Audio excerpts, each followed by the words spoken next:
First time আমার স্বপ্নটা পূর্ণ হয়ে গেল। আর এরকম চলন্ত ট্রেনের পাশে ভিডিও করতে পেরে আমি সত্যি অনেক খুশি। আসসালামু আলাইকুম, সবাই কেমন আছেন? যে যেখান থেকে ভিডিওটি দেখছেন সবাইকে অসংখ্য ধন্যবাদ। তো ঈদের তৃতীয় দিন আমরা একটু ঘুরতে বের হয়েছিলাম, বাট ঈদের আগের দিন থেকে আবহাওয়াটা একটু খারাপ ছিল, একটু বৃষ্টি বৃষ্টি টাইপের। যদিও আবহাওয়াটা সুন্দর হলে লোকেশনটা আরও বেশি সুন্দর লাগতো, তবে কোনো ব্যাপার না। তারপরও অনেক অনেক বেশি ভালো লাগছে এবং অনেক বেশি এনজয় করেছি। তো লোকেশনটা কিন্তু অনেক বেশি সুন্দর ছিল, আর আমি ফার্স্ট টাইম এত বেশি খুশি এবং এত আনন্দিত। তার কারণ হচ্ছে আমার খুব ভয় ছিল, আর ট্রেন চলাকালীন এরকম ট্রেনের পাশ দিয়ে হাঁটা অনেকটাই ভয় লাগে আমার।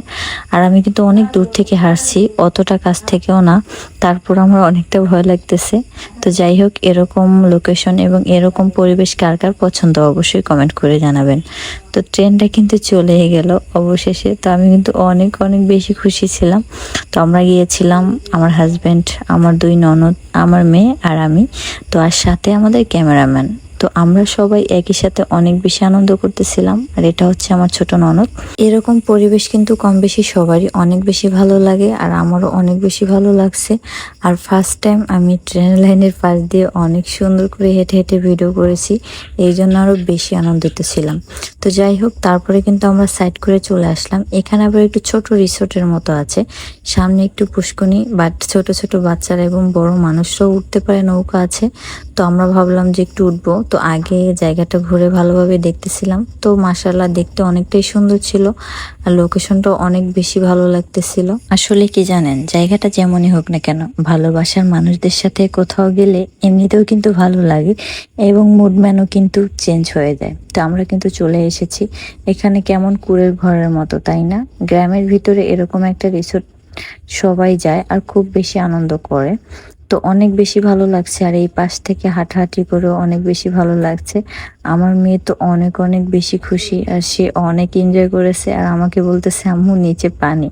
আর কেমন একটা শব্দ করতেছিল, আমার একটু ভয় ভয় লাগতেছিল। তো তারপরে কিন্তু আমার মেয়ে নৌকায় উঠে গেছে, সে নৌকায় ওঠা অনেক বেশি পছন্দ করে, আর সে তার চাচুর সাথে অনেক বেশি আনন্দ করতেছিল আর অনেক বেশি এনজয় করতেছিল। সে তো নৌকা থেকে নামবেই না, খুব বেশি খুশি দেখেন।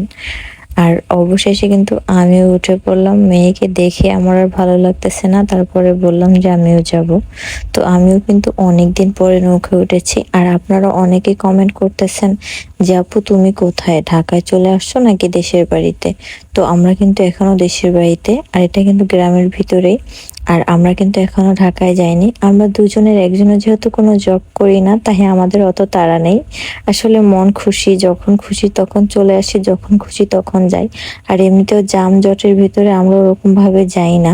জাম শেষ হলে ঢাকার মানুষজন সবাই চলে গেলে তারপরে আমরা যাই।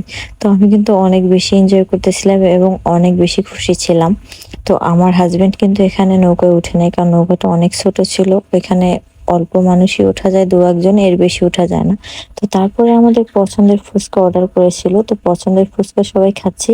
এখানে ফুচকা ছাড়া আর কিছুই পাওয়া যায় না, কারণ গ্রামের ভিতরে যেহেতু শুধু একটু সৌন্দর্যের জন্য এই জায়গাটা করেছে, ওরকম ভাবে কোনো ডেকোরেশন করেনি। তো আমার মেয়ে তো অনেক অনেক বেশি খুশি। তো আপনারা যারা যারা আমার ভিডিও দেখেন, কেমন হয় ভিডিও অবশ্যই কমেন্ট করে জানাবেন। আর আপুকে যারা যারা ভালোবাসেন অবশ্যই ভিডিওটি একটা শেয়ার করে দিবেন। তো আজকের ভিডিও পর্যন্ত, সবাই ভালো থাকবেন, সুস্থ থাকবেন, নিজের যত্ন নেবেন, আর আমাদের জন্য দোয়া করবেন। আর অবশ্যই আমার চ্যানেলটি সাবস্ক্রাইব করতে ভুলবেন না। তো সবাই ভালো থাকবেন, সুস্থ থাকবেন, আল্লাহ হাফেজ।